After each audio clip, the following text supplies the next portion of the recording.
Good morning guys!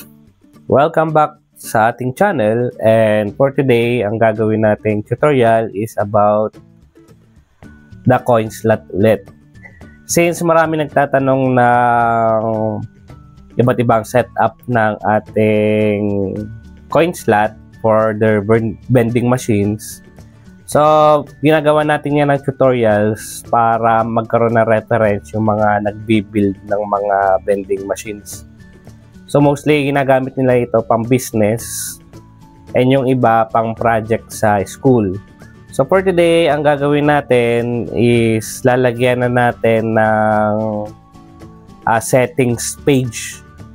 So yung settings page, doon natin pwedeng iset yung kung ilang coins ang dapat na maihulog bago mag-on yung ating relay. At the same time, pwede rin tayo mag-set kung gaano katagal yung duration na naka-on yung ating relay. So kung makikita nyo dito, meron ako ng isang button, ito, at dalawang potentiometers. So itong settings na function, ginagamit natin since yung iba kasi nagbebenta ng kanilang vending machines. Hindi naman kasi natin mapoprograman lahat, marere-program lahat kung nasa client nyo na yung inyong mga vending machines. So para maprograman kasi kailangan kasi i-connect sa laptop ng ating Arduino Uno para mag-program. So kakailanganin natin itong ating settings para pag nabenta mo na yung iyong vending machine, pwedeng yung client na lang ang magbago ng settings dun sa iyong bendo na binili ng client mo. So pakita muna natin ito. So mayroon ako ditong button. Kapag hino-hold natin itong button na to, makikita yung ating settings page. Kung mapapansin nyo dito, meron ako ditong time at saka coin. So ibig sabihin, yung coin natin is 9 pesos ito at yung time ay 10 seconds. So kung 10 seconds ito, try natin na baguhin yung ating coin ng piso lang. Yan. So kapag binitawan nyo yung button, makikita nyo dito yung coins 0/1. So, try natin na hulugan ito ng piso.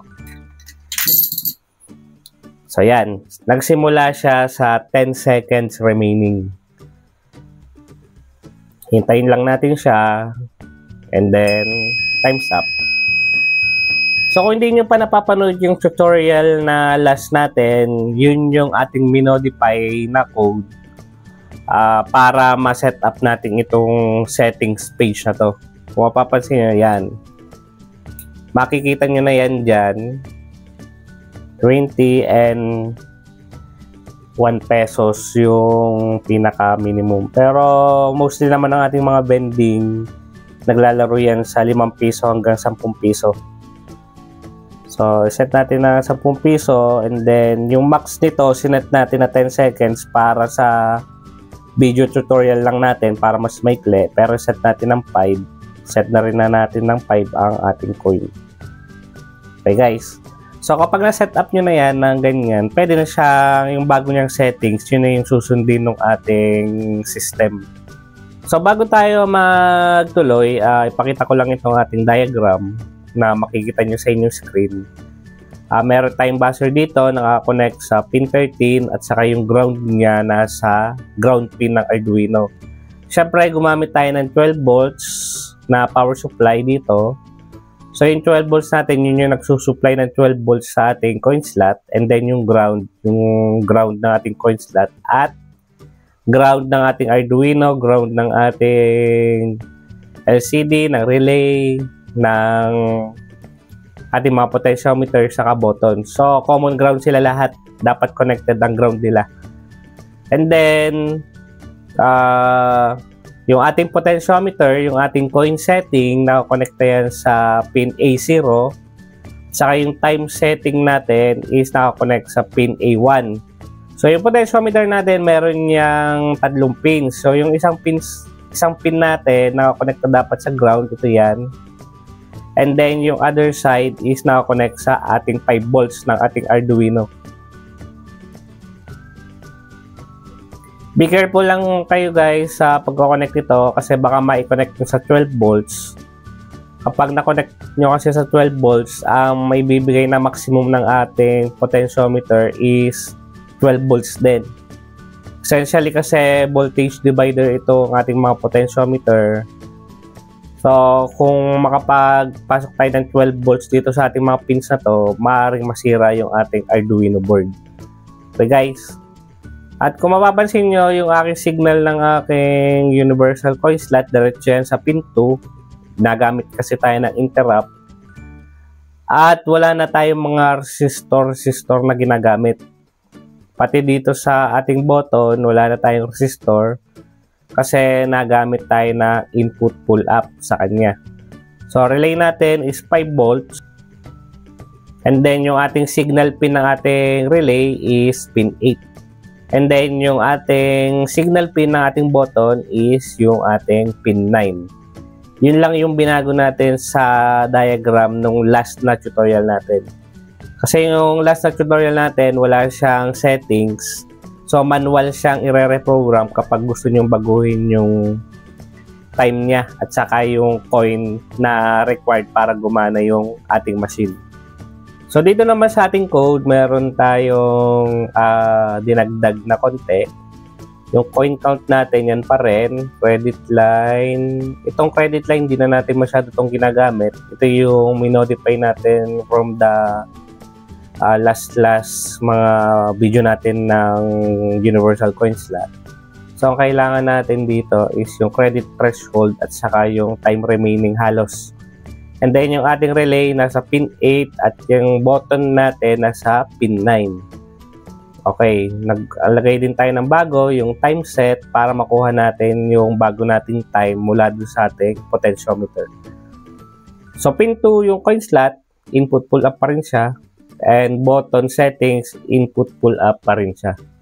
So, dito sa ating void loop, meron tayong credit threshold na ginamit at meron tayong time set.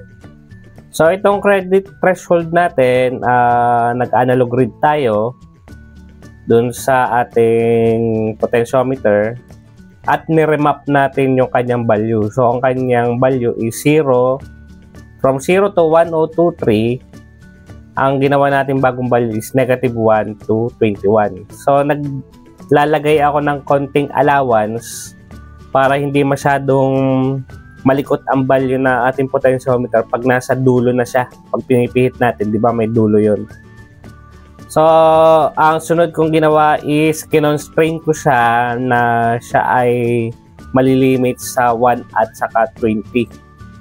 Kaya ang ating minimum saka maximum nung sa ating credit threshold, yung sa ating coins is piso at saka 20 pesos. Kung gusto nyo baguhin ito, pwede nyo namang baguhin. Kasi yung reminder ko lang guys, itong setup ng bendo na to is for halimbawa sa mga single coin, kuwari 5 piso tapos magbe-bend ng kung anumang services. Halimbawa, yung sa mga tubig bending machine, ginagamit yan. Okay, pag ano ka na 5 piso, yun na yun. Hindi ka na kailangan mag-additional pa. Tapos, itong ating time set, syempre, nagbabago tayo ng oras natin. Ang original niyang value ay 0 to 1023 din from our potentiometer. Inano ko na negative 1 to 11 and kinonstrain ko siya ng 1 to 10. Ibig sabihin ng constraint ito is nilimit ko yung kanyang minimum at saka maximum. So, ang minimum niya is 1 at ang maximum ay 10. So, ito ginawa natin as seconds. Kung gusto nyo kasi na 1 minute, pwede rin, pero yung minute nyo, ita-times nyo ng 60 para maging second siya. Okay. So, dito naman sa ating coin count, since nagamit tayong interrupt, yan. Once na magbigay ng pulse yung ating coin slot, mag-i-increment itong ating coin count. So, kapag greater than o equal na siya do sa ating credit threshold na sinet, mag-i-start na yung mag-on yung ating relay. Yan. At mare-reset na yung ating coin count. So, pag sobra ang iyong hinulog, wala na suklian yun. Kasi wala tong capability na magsukli. Right? So, halimbawa, 6 pesos yung nakaset mo at naghulog ng 10 pesos. Yung per 4 pesos mo bale, thank you na yun. Okay? Ngayon, kapag nag-start na tayo ng countdown, yan na yung magbibilang ng countdown niya. Kung ang nakaset natin dito ay 10 seconds, so magsisimula sa 10 seconds yung kanyang countdown. And magdi-display siya ng system on at saka yung time remaining niya. Once na matapos yung time remaining, maubos na, lalabas na itong times up, maglo-low na relay at mag-o-on na yung ating buzzer, and then balik na ulit siya sa kanyang standby phase. So, itong portion na to naman, kapag pinindot natin itong button, yan, habang ino-hold natin, nakikita yung ating settings page. Pero hindi naman to necessarily na kailangan button, pwede itong yung mga rocker switch or toggle switch. Wala kasi akong available nun ngayon, so ang ginawa ko, yung push button na lamang. So, habang pinipindot natin to, makikita mo yung settings ng time at saka coin. So, yun yung hindi mo na kailangang i-reprogram siya ng kanyang settings, since na babago na natin yung settings dito sa ating mga potentiometer. So, yun guys.